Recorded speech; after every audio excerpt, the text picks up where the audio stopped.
Assalamualaikum warahmatullahi wabarakatuh. Kembali lagi bersama Sabah Sigma. Kali ini kita akan membahas ringkasan materi TWK, yaitu Undang-Undang Dasar 1945. Hakikat Konstitusi. Pengertian konstitusi dalam arti sempit, konstitusi adalah hukum dasar yang memuat aturan pokok atau aturan-aturan dasar negara. Dalam arti luas, konstitusi adalah keseluruhan sistem aturan yang menetapkan dan mengatur kehidupan kenegaraan melalui sistem pemerintahan negara dan tata hubungan secara timbal balik antar lembaga negara dan antara negara dengan warga negara. Macam-macam konstitusi. Ada dua macam konstitusi, yaitu konstitusi tertulis dan tidak tertulis. Konstitusi tertulis yaitu Undang-Undang Dasar, sementara konstitusi tidak tertulis yaitu konvensi. Sifat konstitusi. Berdasarkan jumlah pasalnya, 1. Fleksibel atau luwes. Artinya pasal-pasal dalam konstitusi jumlahnya sedikit sehingga mudah diubah dan disesuaikan dengan perkembangan zaman. 2. Rigid atau kaku. Artinya pasal-pasal dalam konstitusi jumlahnya banyak dan sulit diubah-ubah. Konstitusi yang pernah berlaku di Indonesia. 1. Undang-Undang Dasar 1945 atau UUD 45 berlaku mulai 18 Agustus 1945 sampai dengan 27 Desember 1949. UUD 45 ditetapkan dan disahkan pada 18 Agustus 1945 oleh PPKI. Sistematika UUD 1945 terdiri dari pembukaan terdiri dari 4 alinea, lalu batang tubuh terdiri dari 16 bab, 37 pasal, 4 ayat aturan peralihan, dan 2 ayat aturan tambahan. Penjelasan, yaitu penjelasan umum dan penjelasan khusus atau pasal demi pasal. Bentuk negara, kesatuan, dan bentuk pemerintahan republik.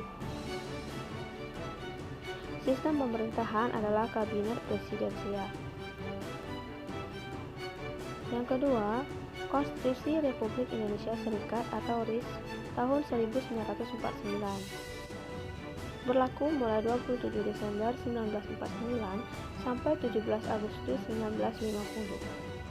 Sistematika konstitusi RIS terdiri dari: pertama, Mukodimah yaitu 4 alinea, batang tubuh yaitu 6 bab dan 197 pasal, bentuk negara yaitu serikat atau federasi, bentuk pemerintahan yaitu republik, sistem pemerintahan kabinet parlementer.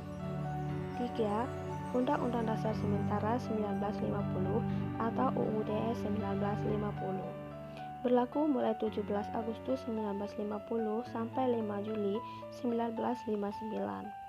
Sistematika UUD 1950 terdiri dari Mukodimah yaitu 4 alinea, Bab 1 Negara Republik Indonesia, Bab 2 Alat-alat kelengkapan negara, Bab 3 Tugas alat-alat kelengkapan negara, Bab 4 Pemerintahan dan daerah-daerah swapraja, Bab 5 Konstituen, Bab 6 Perubahan, ketentuan-ketentuan peralihan, dan ketentuan-ketentuan penutup. Bentuk negara adalah kesatuan, bentuk pemerintahan adalah republik, sistem pemerintahan yaitu kabinet parlementer dengan demokrasi liberal yang masih bersifat semu. Yang keempat, UUD 1945 hasil dekret presiden. Berlaku mulai 5 Juli 1959 sampai 2000. Gagalnya Badan Konstituen dalam menetapkan rancangan UUD berdampak pada keadaan politik yang tidak stabil, sehingga pada 5 Juli 1959, Presiden Soekarno mengeluarkan dekret presiden yang salah satu isinya adalah memberlakukan kembali UUD 1945. Bentuk negara, bentuk pemerintahan, sistem pemerintahan sama seperti tercantum dalam UUD 1945. Yang kelima, Undang-Undang Dasar 1945 hasil amandemen, berlaku dari tahun 2000 sampai dengan sekarang. Sistematika UUD 1945 terdiri dari pembukaan yaitu 4 alinea, batang tubuh terdiri dari 16 bab, 37 pasal, perubahan mendasar dalam sistem ketatanegaraan Indonesia yaitu kedudukan yang sejajar dan proporsional antara Presiden dan DPR. Masa jabatan Presiden diatur tegas yaitu maksimal dapat dipilih untuk 2 kali masa jabatan. Dilaksanakannya otonomi daerah, penyelenggaraan pemilu oleh lembaga non-pemerintahan yang netral dan mandiri. Demikianlah video kali ini. Kita jumpa lagi pada video selanjutnya. Jangan lupa untuk klik subscribe, like, dan share. Assalamualaikum warahmatullahi wabarakatuh.